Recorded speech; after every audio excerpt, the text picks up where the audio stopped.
Hey guys, Amber here with a Meeple family, and today I am going to do my own personal thoughts and review on a new game that I just got. It's not a new game, but it's a new game to me, and it is called Trolls and Princesses. So I am going to set this up on the table and then just kind of walk you guys through my thoughts of it. I've been able to play this several times. But I'll save that for the end, and I will go ahead and switch the camera down so you can get an idea of kind of how the game plays, and then I will tell you my thoughts at the end. All right, this is about the best I can do trying to fit this in the screen. I've been messing with my camera for way too long, but I just want to give you a glimpse of this game. This is not going to be like a thorough playthrough, but I'm hoping that I can do it justice and give you an idea of how the game works. In a two-player game, you are going to be playing over 12 rounds, and that is going to consist of a combination of these different round cards. So on every turn, you're going to draw 3 of your round cards, and you're going to select one to play. These round cards are going to have 2 different sections. The top section is going to have a Roman numeral number. Because we're only set up for a 2-player game, I only have 2 villages here. And you probably cannot see it on camera, but there is a Roman numeral 2 here and a Roman numeral 1 here. And that just coordinates to our round cards, which tell us that we need to place 1 human in village 1. Now there's only one place to place humans, so you're gonna get one from the general supply, and you are basically going to place that on the farm. That is going to allow other players to maybe obtain those later as an action. And we'll go into why that is important. Now, on the bottom of the round card, you also are going to place a Troll King, and this is going to be on your own player board. So the top section is always going to coordinate with the village, and then the bottom section is going to be about your own player board. And here is the Troll King. Basically, your player board is in 3 different sections. And again, these are all worker placement options that you can do. This one down here is letting you obtain resources. This area up here is letting you expand your cave tiles. And this one here is letting you get troll cards, which are over here, as well as, I call this green slime. I think it's power, but that's what I call it. I call it green slime. And it also allows you to replenish these different stones or jewels once they are taken. So you can actually get more and fill them from the supply. So in general, those are kind of the 3 areas that you're going to be putting your trolls. And you start the game with 5 trolls. And each turn, so if we have the Troll King, we'll put that here following our card. Then we are going to get to place 2 trolls. We're going to do one at a time, resolve it, and then do the next one. So if I want to place my first troll on a cauldron in this area here, I would actually have the Troll King, who counts as a worker, and the one I just placed, which means I have 2 action points. The game revolves around clustering your workers together so that you can get the most action points possible when you're resolving actions. There is a really nice little grid here that shows you basically on the left side of these diamonds is what you need to pay, and on the right side is what you get or what the benefit is. And I should also mention that every player board is asymmetric and gets some starting abilities. So mine gets 4 of these purple items as well as a diamond. So those are the resources I start with, as well as 1 slime. Sorry, I know I'm not using the right terminology. But what I'm able to do is pay 1 of the purple, and as long as I have 2 workers, I am able to place 2 cave tiles. So what these cave tiles do is they basically allow you the opportunity to make different ends meet like this, different entrances in your cave. And as you can see, I can allow these to meet up and it gives me a gold. So I'm able to place a gold there when I choose to refresh that particular resource in my cave. And I also have some placement spots here, and these give some immediate resources as well. I won't go into detail on all of those because there are quite a few, but basically you're able to place 2 tiles if you take that action, and you can begin expanding your cave out. And again, this is just going to unlock more resources for you, and you can kind of see how this is becoming a combo-tastic amazing game. Then I would get to place my second troll. So if I came here with my second troll, I now have 3 workers there. The only rule is you can't move a troll that you just played. So because I brought another one in, it's totally fine. So now that I have 3 workers there, I can do this other challenge, which it does cost me 1 cow, which I have. So I'll put that back in the supply. And I'm actually able to take one of these towers on my board, which unlocks an additional resource, and I can go ahead and exchange that for one in the city or the village. And why that's important is because this now counts as action power out in the village. So then I can take this one and I can place it somewhere on my board. Now, I don't actually have any action tiles, but this one, if I had it in my cave, matches the shape of this, and it actually lets me refill the resources on my board, similar to the action over here. So that is kind of what you're doing. You are collecting different items from the village so you can unlock more resources in your own domain. They do give you some starting ones up here, but if I ever run out of spaces, I'm not able to take that action if I don't have somewhere to place these different village items. They also have changelings here, which you can exchange with your changelings. And when you do that, it is going to unlock benefits for you. Now there's also humans that you can get from the village, and I guess you kidnap them and you can put them in one of your cauldron areas and they become a permanent action point. So if I had one here, then instead of having the 3, I would actually have 4. So I could use the 3 and then I would have 1 additional to use towards a king tile or to replenish these cave tiles up here, which are the other action spots that take 1 action point. When you end your turn after you've placed your 2 trolls, you're going to draw back up to 3 cards. So in doing so, these round cards actually come into play to really help you monopolize this king troll who gives you that extra action power point that you might need to have an epic move. And these sometimes are going to be placed in the village, and sometimes the king troll is going to be placed on your player board. Now, why is it important to have representation in the village? Well, it's these lovely ladies right here, which are princesses. Eventually, you are going to have cards that have you place princesses into the village. There can only be 1 princess in each village. And basically, in order to take a princess, you need to fulfill the requirements of the village, and you also need to have some place for that princess to go, which is going to be a bed that looks like this. Now these beds can either be on cave tiles, but you can also find beds on these troll cards. And these troll cards are actually really handy as well. There's lots of immediate benefits, and then there are also some where you actually need to get a changeling, which is the square shape that you're seeing to unlock some of these benefits, and you would need to get that from the village and exchange it with one of yours, again allowing you more representation in those particular villages. The other thing you can do in a village is get these bells. Bells go on these circle icons, so if I were to get this bell and place it on this circle icon, I would immediately get the reward, which is 3 of these purple stones that would go into my resources. Anytime that you are able to get a princess and put her in a bed, then you are able to get a king's tile. Now these are similar to the other cave tiles, but they're just a little better, obviously. And the only way to get these is either through a princess that you've rescued, or if you fulfill one of these items here. They're all different and unique. Every time you play, you have a different variety of those. Some of them are, like this one is getting 3 snake cards. And as you can see, there are different creatures on these troll cards. So it's kind of a set collection. So it gives you different objectives to go for. As soon as you reach one of those, you're gonna take your particular clan tokens and just place it on there, letting everyone know you've achieved it. Other people can achieve it as well, but you can only achieve it 1 time.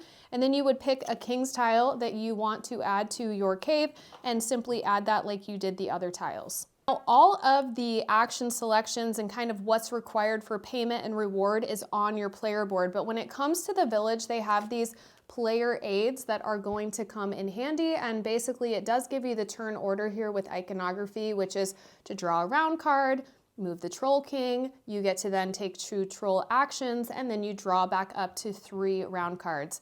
Now, if you want to get a cow, a human, swap changelings, or even get a princess here at the top, it's going to tell you what it takes in payment in order to get those different rewards. Now, the 3 at the top are a little unique. I don't know if it's gonna show up on camera, but basically the 3 on the bottom, you have to use your own trolls, but there's a unique situation in the village with the 3 on the top. So it's a princess, a belle, and I believe it's a castle action where you are able to use other trolls that are in the village to count towards your troll representation or action points, which is really nice. So you can take advantage of that. So for instance, if this princess cost us 5 trolls and my teammate already has 4 trolls there, I only need to bring in one of my trolls to activate that particular action, and I will be able to, if I have the additional resources,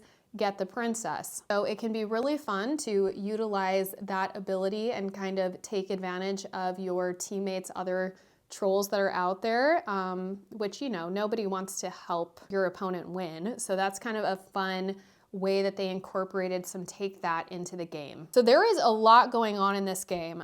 Each turn you are really thinking where to move the Troll King, how to make the most and squeeze out the absolute most benefit every single turn. And there is a lot to keep track of, and it is so, so fun. I was really impressed. You know, when I first got this out, I was kind of intimidated with the amount of iconography that was going on the board. But as you start to piece it out, it really does become simple. And I did find that most people I was teaching it to, it took almost to the whole game for them to really have a good understanding of how the game was played. But for the most part, it's a very rinse and repeat system where you're understanding what you need to do to unlock certain things. So you're trying to get the things you need to do your next combo. Really, really fun game, really fun theme, and it has an incredible table presence, might I add. So let's quickly talk about how the game ends. So the game basically ends when every player has run out of these round cards. So when these round cards are done, remember in a 2-player game, that's 12 cards or 12 turns, the game's over, just like that. So you are going to count up basically the churches, the changelings, as well as the bells. So this is considered a set. This is the most valuable thing you can have. For every set you have, you get 15 victory points, and then it just kind of goes down from there. So if you only have 2, I think it's like 9 victory points, and then for every 1 you have on its own, it's just 4. So that is a very overpowered part of the scoring. So you really have to make sure when you're teaching people that they understand that objective at the end.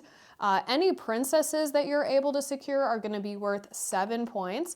Any of the king tiles, regardless of what's on them, it really doesn't matter. Each one is going to give you 3 victory points. So those are really great to have. And remember, the only way to get that is through rescuing princesses or achieving these objectives up here. The other thing that gets you points, which I really love, are these little humans. So when you steal or kidnap a human from the village and you put them to work, they actually get you 1 point each. And as you are just laying these basic cave tiles, these ones that are outlined in blue actually give you endgame victory points. So they're gonna be different. So this one is saying like for every diamond that you have, you're gonna get 1 victory point. So that is pretty cool as well. That's just another way to get points by building out your cave. And lastly, the other way, similar to these blue ones, some of the troll cards are going to give you victory points as well. So you can see this one, for every king card you have, you're gonna get 1 victory point. For every princess you've saved, you're gonna get an additional victory point. So these troll cards are going to give you endgame rewards as well. Not all of them do, just like the cave tiles, only some of them. But those are all the different ways you can get points, and basically, as in all games, you add it up. Player with the most points wins. So I'm gonna head back up to the table and give you my thoughts. All right, so thanks for following along. Hopefully I was able to do this game justice and explain it. Just for reference, this is a 2 to 4 player game. The recommended age is 12 and up, and they do say it takes 90 to 120 minutes. So my thoughts on this game. Well, as someone who loves to play games solo, this immediately goes into a different category of game for me because there's no solo mode. Now, Is there a fan-made solo mode? Yes, I did see on Board Game Geek that there is a fan-made solo mode, but I found it severely confusing. I was reading through it over and over again, and I was just a little bit confused. I was just having a really hard time understanding how the turns worked. I also tried to play this two-handed, and it was way too confusing. There's way too much movement, and for me anyway, and just like my life and like getting interrupted a lot, it was really hard for me, and I quickly lost rhythm in the game. It was just a little too much. Now, at 2-player, I think this game is fantastic. If you are looking for a 2-player game that has a lot of thoughtful decisions, a lot of combo-ness, it's excellent. The other critique I have about this game is actually teaching the game. I think any games like this where you don't actively have like board gamers in your life, it's just a little cumbersome to teach. And so I look at this game and I'm just kind of discouraged, thinking like, how often am I really going to be able to get this to the table? Because it is quite a cumbersome load to teach this game to people that are not actively in the hobby. I'll just put it that way. You know, so much so that like, I'm excited to play the game. Okay, I've taught them everything, but then the whole game is like questioning everything. Okay, so I can do this, so I can do that. And you know what I mean? Like, I don't know if I'm explaining that right, but when you teach these kind of a little bit more combo-y, in-depth games, instead of being able to play the game yourself, you are basically playing for 2 people because you're answering all of the questions. So when it's not your turn, you can't really be thinking about what you want to do on your turn because you're answering other people's questions. I don't know if that makes sense. Maybe that's just me, but because this one is, there's just a lot of things that weave into the other and like, okay, can I do this? Oh wait, I want to do this first. Am I allowed to do that? Can I put this over here? It was a lot of helping count action points. And by the time we got to the end of the game, I felt like there was a good rhythm, but I was like, oh, thank goodness this is over. That's really how I felt, genuinely. Now, if I were to put this with like the perfect player count where everyone knew what they were doing, it's an incredible game. I think it is so fun. I love the world. I love what's going on. I think the iconography is great. I think it's really easy to follow once you get going. And again, if you're playing with that perfect group where you have people that understand board games and kind of how they work, it's even better. I love just all the different avenues they give you in this. I'm so sad that there's not a solo mode. I am really going to try to study the Board Game Geek one just to see if I can make sense of it. I was having a really hard time wrapping my head around how it worked, and I can get a little hung up on the details. If I don't understand something, I like don't even want to attempt it. Maybe I should just like give it a try and make my own solo mode out of how I understand the rules. But I sometimes have a hard time doing that. So anyway, really sad there's not a solo mode. I have to just let that go. This is an incredible 2-player game. I don't think I would play it over 2 players because there's another game, Creature Comforts. That's one I just about like, it was obnoxiously long turns and it like almost ruined the game for me.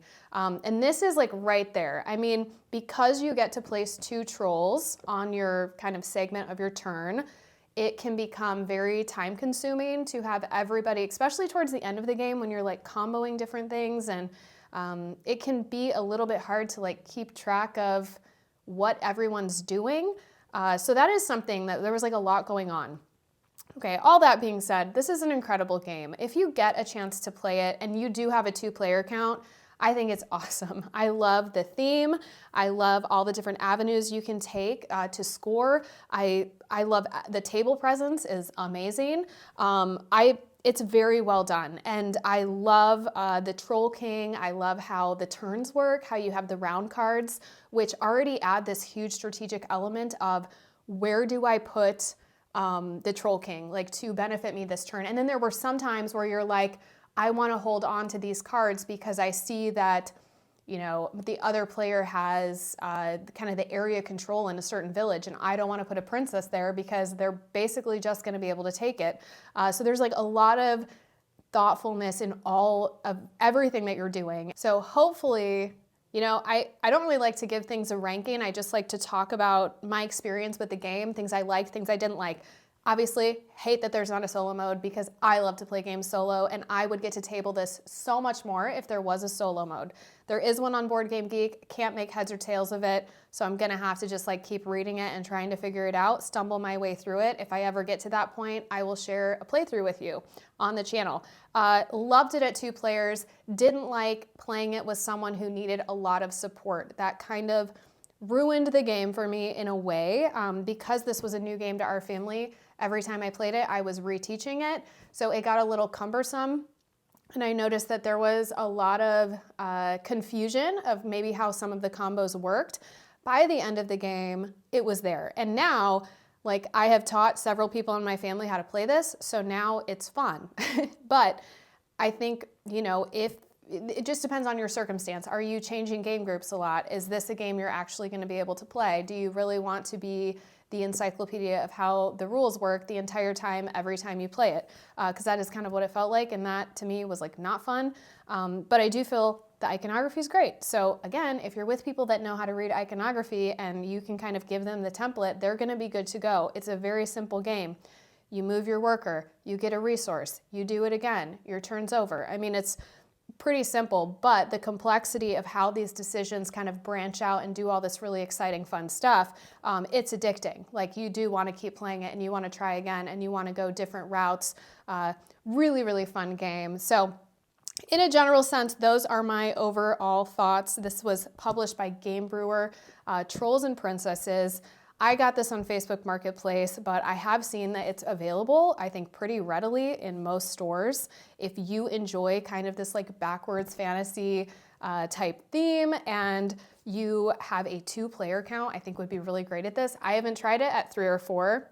I know that based on my attention span, I don't think I could do it. My attention span's like this big when it's not my turn. So I have a really hard time with how long it takes to get back to my turn and then like trying to remember what I was gonna do.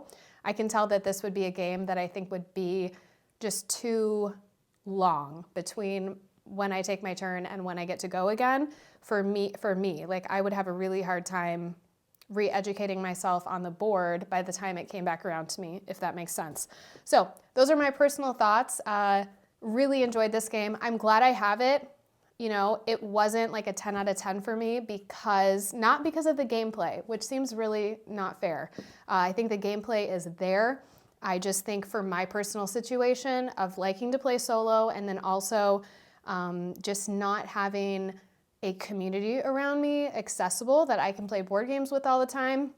I'm not sure how much this is going to get played, but it's a great game regardless, and I'm super happy to have it in my collection either way, because when I do have my board game friends come from out of town, we can get this played, and I know it'll be great.